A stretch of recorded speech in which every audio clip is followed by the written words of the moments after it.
السلام علیکم ورحمۃ اللہ وبرکاتہ۔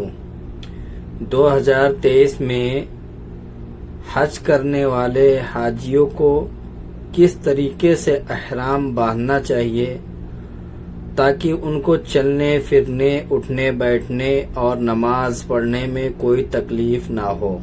پورا ویڈیو سماعت فرمائیں۔ احرام میں جو غلطی کرتے ہیں لوگ کہ احرام خریدیں اور اس کو پہلے چیک کریں کہ اچھی کوالٹی کا ہے، اور مشورہ یہ ہے کہ 2 سیٹ لے لیں، ایک لٹھے کا لے لیں اور ایک تولیے کا لے لیں، ٹھیک ہے نا؟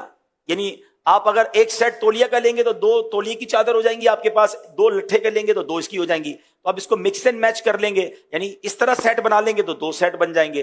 اور اگر کوئی شخص کہتا ہے نہیں میں اوپر نیچے دونوں لٹھا پہنوں گا تو بھی جائز، کوئی مسئلہ نہیں، اوپر نیچے دونوں تولیہ پہنوں گا تو بھی بہتر ہے، کوئی مسئلہ نہیں۔ لیکن یہ تجربے کی بات ہے کہ تہبند جو ہے آپ لٹھے کی باندھیں اور اوپر کا حصہ آپ تولیے کا رکھیں گے تو فائدہ یہ ہوگا کہ آپ نیچے کمفرٹیبل رہیں گے، پرسکون رہیں گے، اور اوپر تولیے سے فائدہ یہ ہوگا کہ پسینہ وغیرہ آپ کا جو ہے اس میں جذب ہو جائے گا۔ تو احرام لے کر اس کو چیک کرنے کا طریقہ یہ کہ ایک تو یہ دیکھ لیں کہ بہت پتلا کاٹن نہ ہو کہ آپ کا جسم ہی اس سے چھلکنے لگ جائے۔ دوسرے نمبر پر سائز، یہ بڑا کاؤنٹ کرتا ہے۔ بعض لوگوں کا قد لمبا ہوتا ہے، بعض چھوٹے قد کے ہوتے ہیں، بعض تھوڑے سے زیادہ ہیلدی ہوتے ہیں۔ اب آپ نے احرام لیا اور آپ کو پورا ہی نہیں آ رہا، ایئرپورٹ پہ پریشان کہ یار میں اس کو باندھوں کیسے، میرے سائز کا ہی نہیں ہے، تو بھائی پہلے چیک کر لینا تھا۔ تو اپنے سائز کا احرام دیکھ کر، اس کا بھی میں آپ کو مشورہ دوں گا کہ احرام فرینڈلی کیسے بننا ہے، لیکن پہلے آئیے میں آپ کو احرام باندھنے کا طریقہ بتا دیتا ہوں۔ اچھا، ہم شہر کے لوگوں کا سب سے بڑا ایشو یہ کہ ہمیں تہبند سے بڑی گھبراہٹ ہوتی ہے، ہمیں تہبند باندھنے کی عادت نہیں ہے۔ گاؤں گوٹ کے لوگ تو گھر میں بھی تہبند باندھ رہے ہوتے ہیں، ان کو احرام کو پرابلم ہی کوئی نہیں ہوتا۔ تو تہبند سے اگر آپ کو عادت ہو گئی نا تو آپ احرام فرینڈلی ہو جاؤ گے۔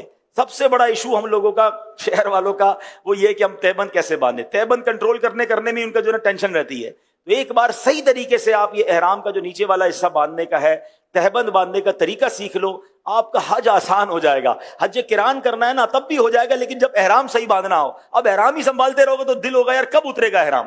مجھے بڑا بعض اوقات تو عجیب لگتا ہے، لوگ بار بار یہ پوچھتے احرام اترے گا کب؟ میں نے کہا پہلے روتے تھے احرام پہنوں گا کب، یا اللہ موقع دے میں احرام پہنوں، جیسے ہی احرام پہنا اب ٹینشن یہ اترے گا کب۔ ارے ریلیکس رہو، جلدی کس بات کی ہے؟ تو احرام صحیح باندھنا سیکھ جائیں گے تو آپ کو اس کی ٹینشن ختم ہو جائے گی۔ تو پہلے میں تہبند باندھنے کا آپ کو طریقہ بتا رہا ہوں۔ تو اب آپ نے پہلے تو چیک یہ کرنا ہے کہ یہ احرام میرے سائز کا بھی ہے کہ نہیں۔ تو اس کا طریقہ یہ کہ آپ نے اپنی ناف کے اوپر یہ والا بالکل کوئی بل نہ ہو رکھ کے چیک کر لیں کہ یہ آپ کے پیروں کے نیچے تک جا رہا ہے یا پیر تک ٹچ ہو رہا ہے، اس کا مطلب اس کا سائز ٹھیک ہے۔ ایسا نہ ہو کہ آپ ناف پہ رکھیں اور ابھی سے شروع سے ہی آپ کے ٹخنوں کے اوپر ہے تو یہ آپ کے لیے سائز تھوڑا ہے۔ چلے بسم اللہ الرحمن الرحیم۔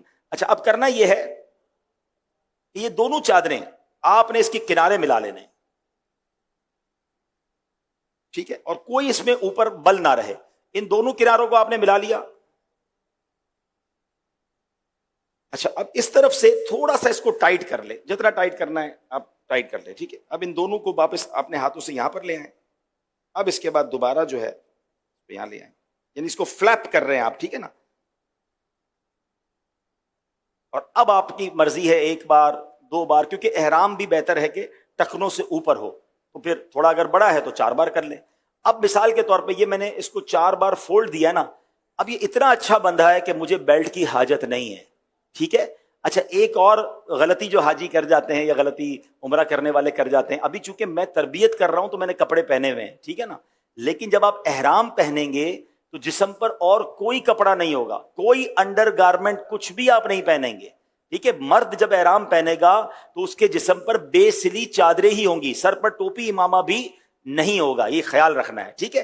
تو اب آپ نے جب یہ احرام پہنا نا تو اب ظاہر ہے اس کے نیچے تو کچھ بھی نہیں پہنا ہے، تو اب یہ جو فلیپنگ کی ہم نے، اس کو گھما کے جس طرح بنایا ہے نا، اس کا فائدہ یہ کہ اگر ہوا بھی آئی نا تیز تو یہ اگر اڑی بھی چادر تو آپ کی ستر، آپ کا جو جسم ہے وہ چھپا رہے گا، بے پردگی نہیں ہوگی۔ تو ہم نے احرام جب اس طرح باندھتے تو اس سے ایک تو چلنے میں بڑی آسانی رہتی ہے، دوسرا پردہ بھی رہتا ہے، تیسرا یہ کنٹرول بھی رہتا ہے۔ اچھا، یہ میں نے سکھایا نا تو آپ مجھے شاید 50 سیکنڈ لگ گئے ہوں گے، 1 منٹ لگ گیا ہوگا، لیکن اگر میں خود باندھوں یا آپ کی پریکٹس ہو جائے گی تو 30 سیکنڈ میں بھی ہو جائے گا، پتہ بھی نہیں چلے گا، آپ کی عادت ایسی بن جائے گی کہ آپ بالکل آسانی سے باندھ لیں گے۔ اب بیلٹ نہ بھی پہنے تو احرام چلے گا۔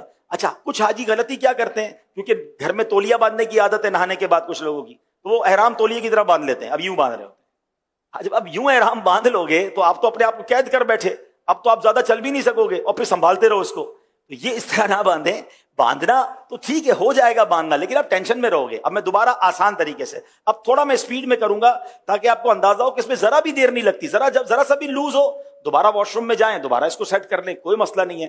آپ نے یہ احرام ادھر سے ٹائٹ کرنا ہے، یہ 2 ادھر آپ نے لے کر آنی ہے، ٹھیک ہے، پھر دوبارہ یہاں پر لے کر آنا ہے، اور یہ آپ نے 1 2 3 کر لیں، 4 کرنا ہے 4 کر لیں، یہ آپ کا احرام ریڈی ہو۔ یعنی 30 سیکنڈ بھی زیادہ کہہ رہا ہوں، 15-20 سیکنڈ میں آپ کی تہبند آپ باندھ لیں گے، اور جب آپ نے اس طریقے سے تہبند کو باندھ لیا آپ ٹینشن فری ہو جائیں گے۔ تو احرام فرینڈلی بننے کا ایک طریقہ میں آپ کو بتاتا ہوں کہ اگر حج میں کچھ دن ہے نا تو اکیلے کمرے میں رات کو جب موقع ملے، آپ کا بیڈ روم ہو، تو آپ تہبند باندھ کر سونا شروع کر دیں۔ آپ 5-7 دن اگر تہبند کے ساتھ واش روم جانا، گھر آرام کرنا سیکھ گئے نا، تو پھر آپ احرام کے اندر بڑے ایزی ہو جائیں، کیونکہ آپ کو وہاں جا کے پریکٹس نہیں کرنی ہوگی، آپ نے ادھر ہی پریکٹس کر لی ہے، ٹھیک ہے نا۔ آپ کہیں یار وہ پھر تہبند یوز ہو جائے گی تو مجھے وہاں کے، تو کوئی بات نہیں، اس تہبند کو یہیں چھوڑ دیں، نیا ایک احرام اور لے کے وہاں چلے جائیں، لیکن اچھی نیت کے ساتھ اس کی پریکٹس کر لیں تو یہ بڑا آسان ہو جائے گا۔ اچھا، اب بیلٹ کئی قسم کے آتے ہیں، لیکن اگر اس طرح کا بیلٹ جو ٹریولر بیلٹ کہلاتا ہے جس میں جیب ہوتے ہیں، یہ بیلٹ بڑا آسان رہتا ہے، تو اس کو باندھنا بڑا آسان ہے، پیچھے اس کا کلپ ہوتا ہے، اور اس میں آپ اپنا موبائل فون، اپنے ضروری کاغذات یا کوئی تھوڑے بہت پیسے بھی رکھ سکتے ہیں۔ اس میں بھی ایک مشورہ دوں گا کہ حج پر جا رہے ہیں تو 2 موبائل لے جائیں، اگر آپ کے پاس اسمارٹ فون یا قیمتی فون ہے تو اس کے ساتھ ایک چھوٹا فون بھی لے جائیں، جو آپ حرم پاک میں جانے آنے کے لیے، مینا عرفات میں، دیگر جگہوں پر آپ کے پاس وہ بھی فون ہو، کیونکہ بعض اوقات بیلٹ میں لوگ رکھتے ہیں اور بیلٹ اٹھا کر رکھ دیتے ہیں کہیں وضو خانے پہ اور قیمتی فون بھی چلا جاتا ہے، یا اپنے پورے سفر کی ساری کرنسی اسی بیلٹ میں رکھتے ہیں۔ ایسا بھی نہ کریں، اپنی زیادہ پیسے وغیرہ ہیں وہ ہوٹل میں ہی رکھیں، بیگ کے اندر رکھیں۔ اس میں تو ضرورت کی 25-50-100 ریال رکھ لیے، کچھ کھانے پینے کی ضرورت پڑی، ہاں اپنے ہوٹل کا کارڈ ضرور ڈالیں، اپنے معلم کا کارڈ ضرور ڈالیں، تاکہ خدا نہ خواستہ آپ کے ساتھ کوئی حادثہ ہو جائے تو پتہ چلے کہ آپ کہاں تھے، کس کے معلم کے حاجی ہیں، تو رابطہ کرنا آسان ہو جائے۔ آپ کے ساتھ بچے اور فیملیز ہوں تو ان کے جیب میں بھی آپ نے ہوٹل کا کارڈ بھی اور معلم کا کارڈ ضرور رکھنا ہے، تاکہ وہ بچھڑ جائیں تو ان کو کوئی اس ایڈریس پر پہنچا سکے۔ اب یہ اوپر کی چادر جو ہے تولیے کی ہے، اور اس کو بھی آپ نے اسی طرح چیک کر لینا ہے کہ یہ میرے سائز کی ہے کہ نہیں۔ تو سائز تھوڑا سا اس کا بڑا ہونا چاہیے، تاکہ اس کا فائدہ یہ ہوتا ہے کہ یہ آپ کے نماز وغیرہ میں، رکوع وغیرہ میں آپ کے لیے آسانی رہے۔ تو اس کو چیک کرنے کا طریقہ یہ کہ یہ ایک بار چکر پورا گھوم کر کم از کم یہاں تک آ جائے۔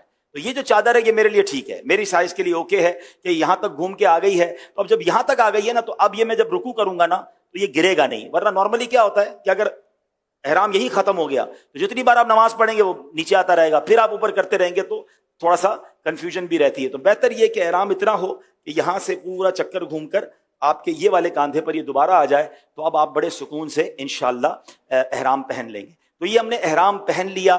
اچھا، اب اس میں کچھ بے احتیاطی بعض اوقات حاجیوں سے ہو جاتی ہے چونکہ پریکٹس نہیں ہوتی۔ اب مثال کے طور پہ آپ نے احرام پہنا ہے اور نماز پڑھ رہے ہیں، تو آپ کہیں گے اللہ اکبر۔ اب ابھی تو میں نے کرتا پہنا ہے، اگر کرتا نہ پہنا ہوتا تو پیٹ میرا نظر آتا، سینہ نظر آتا، تو جب نماز پڑھتے ہیں تو یہ پورا جسم نظر آ رہا ہوتا ہے، یہ بہتر نہیں ہے۔